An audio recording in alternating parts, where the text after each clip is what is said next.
Sadar nggak sih sekarang tuh orang-orang udah pada jarang ngepost, terutama di Instagram. Profilnya kosong, storynya sepi, kebanyakan sekarang postingannya nol. Ini tuh udah mulai kerasa sejak 2022 atau pas COVID lah. Dan makin kesini rasanya makin banyak aja. Mungkin itu jadi alasan kenapa bagian profil Instagram itu udah nggak nampilin lagi berapa jumlah postingan kita, tetapi berapa jumlah mutual kita. Yang mana sebenarnya nggak terlalu guna atau bahkan sama sekali nggak.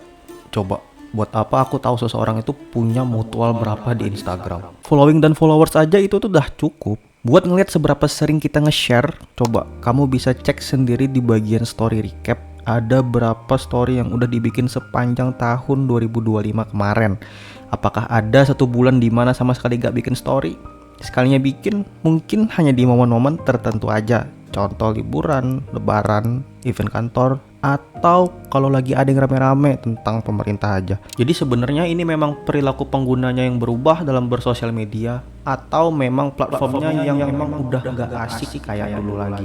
Coba kita kembali dulu ke zaman dimana Instagram baru ada. Orang-orang sering posting apapun itu, cuman edit seadanya aja pakai filter bawaan. Interaksi sama temen pun juga masih seru, walaupun jumlah like dan mutualnya dikit. Interaksinya kerasa hidup dan real. Nah sekarang postingan dan update kehidupan itu udah ketumpuk sama konten berita, konten influencer, dan gambar video buatan AI. Rasanya kayak dibanjirin konten unlimited yang kita nggak perlu. Meta sendiri pun mengakui saat FTC trial atau saat proses persidangan di 2025 bahwa pengguna Instagram hanya menghabiskan 7% dari total waktu yang mereka pakai di aplikasi buat ngeliat postingan teman-temannya. Sisanya, apalagi kalau bukan nge-scroll reels sampai berjam-jam.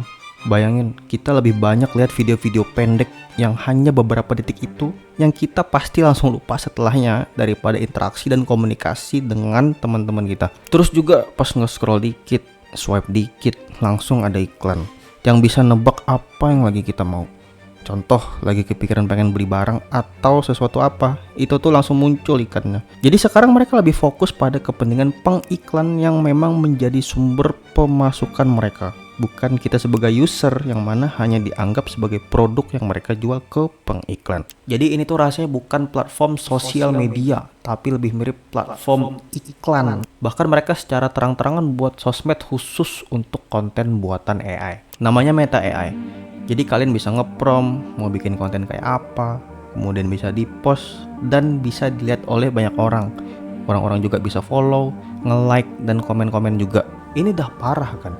Dengan konten-konten yang ada aja yang dibikin oleh manusia, itu rasanya udah kosong dan bikin kita hilang arah. Sosmed sekarang makin rame, jumlah pengguna dan konten yang ada juga semakin banyak. Tapi orang-orangnya justru makin diam dan pasif. Kenapa? AI dan teknologi sudah semakin parah sekarang. Potensi terjadinya penyalahgunaan data pribadi semakin besar. Bikin orang jadi takut buat nge-share informasi apapun, terutama foto. Jadi wajah kita tuh bukan cuma sekedar wajah, itu data. Setiap foto yang kita upload itu bisa dibaca oleh algoritma, kayak umur, lokasi, dan ekspresi. Contoh, kemarin di X, Grok AI-nya udah nggak terkendali. Banyak yang nge-prom aneh-aneh di tweet orang yang nge-post fotonya untuk nyuruh Grok bikin foto yang nggak senonoh. Jadi yang kayak gini, itu salah Elon Musk yang nggak bisa ngontrol AI-nya. Atau usernya yang nggak bijak. Makanya sekarang per terakhir video ini dibuat, Grok AI masih diblokir sementara. Jadi buat sebagian orang, tidak mengupload adalah bentuk kesadaran privasi. Pemerintah secara berkala sudah mengeluarkan dan memperbarui undang-undang perlindungan dan keamanan data. Banyak perusahaan juga serius berinvestasi dalam perlindungan data agar makin canggih dalam mengamankan sistemnya. Tapi data pribadi kita justru makin mudah bocor. Pada 2024, Identity Theft Resource Center melaporkan bahwa perusahaan-perusahaan di Amerika Serikat mencatat ada 1,3 miliar notifikasi kepada korban kebocoran data. Kalau dari dalam negeri, Indonesia masuk 10 negara dengan kebocoran data terbesar. Menurut Surfshark, perusahaan VPN asal Belanda, selama Januari 2020 sampai Januari 2024, Indonesia menjadi negara dengan kebocoran data terbanyak ke-8 di dunia dengan estimasi 94,22 juta akun bocor. Studi terbaru pun juga nunjukin hasil sama yang menemukan bahwa persepsi terhadap risiko privasi merupakan faktor penghambat kuat terhadap kecenderungan seseorang untuk berbagi informasi pribadi di media sosial. Artinya, jika seseorang merasakan bahwa berbagi bisa beresiko, mereka cenderung untuk tidak posting. Sebaliknya, kalau mereka merasa ada keuntungan dari posting, misalnya dapat perhatian, support, atau peluang baru, maka hal itu sangat mendorong mereka untuk posting. Jadi, perilaku berbagi informasi pribadi di sosmed lebih ditentukan oleh pertimbangan untung rugi yang dirasakan. Nah, kembali kepada opini kita tadi bahwa banyak pengguna yang sudah tidak merasakan manfaat dari posting di sosmed, memperkuat alasan agar orang-orang mempunyai rasa privasi yang tinggi.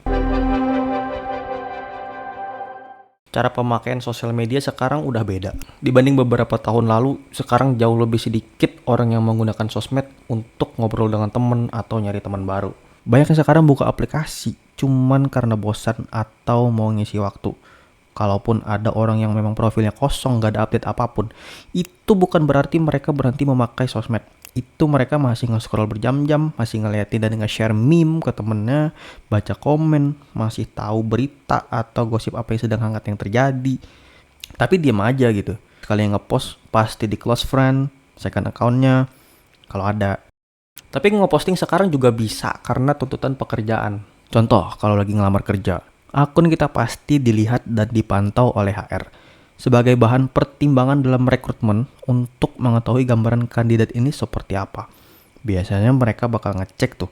Kebanyakan sih biasanya yang diminta itu Instagram, Facebook, beberapa juga ada yang sekarang hampir semua perusahaan ngelakuin itu. Aku sendiri pun dulu sering banget ngisi form ginian pas masih jadi job seeker untuk ngelamar kerjaan. Personal branding jadi kebutuhan profesional. Secara subjektif, ada yang ngerasa uploadan adalah dokumentasi hidup.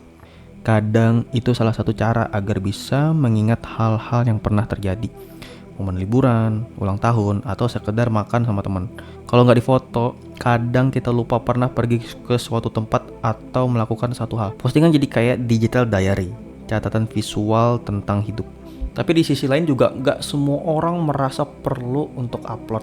Ada yang hidupnya memang sederhana, kerja, makan, rebahan, bingung mau nunjukin apa. Ada yang memilih diam karena takut dinilai, merasa tidak cukup menarik, terus memilih menjauh agar tak perlu lagi menghadapi perbandingan sosial.